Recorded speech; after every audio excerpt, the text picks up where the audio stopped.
Ayan guys, oh, tatalian ni Papa yung puno ng kamuting kahoy. Ayan, sobrang laki na dahil lagpas na tong 1 taon. Nag-birthday na.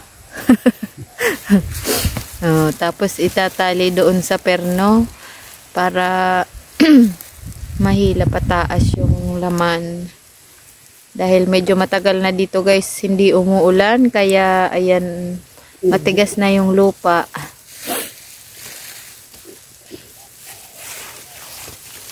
Oh. Yan si Papa guys. Uy, nagpuputol na. Uy, dami. Ay.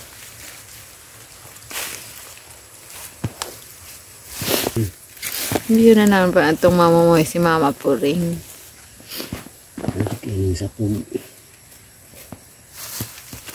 Maray paran kaya ako na di sa diabetes.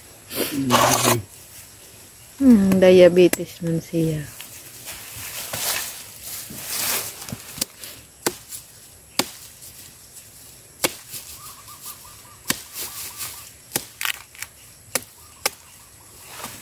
Uy.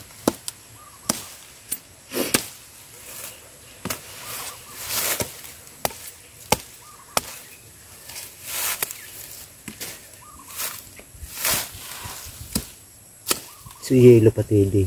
Naman. Ari, alam ko mas siram puti kaysa sa yelo. Pariyan, mas mapinsod yan ining. Oh. Mas mapinsod ng yelo.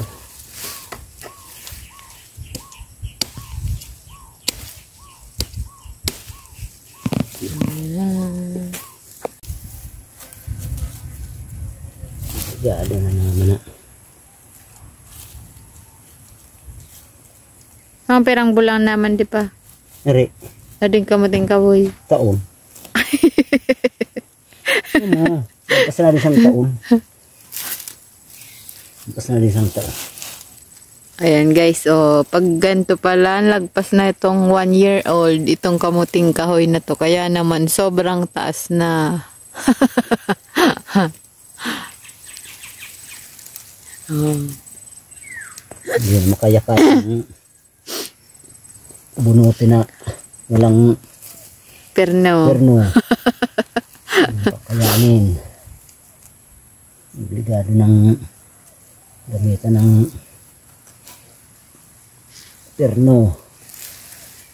Tapos matagal pa guys nung umulan dito, hindi inuulan dito sa bundok kaya matigas yung lupa. Oh, ayan na guys. Oh.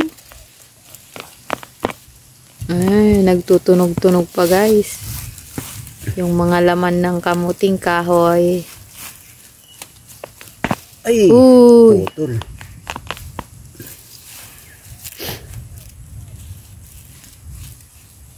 Yeah.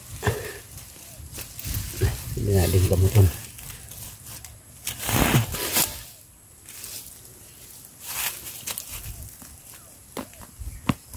Uy. Uy, laki na guys, oh. Yung iba naputol sa ilalim. Ito, oh, naputol. Oh.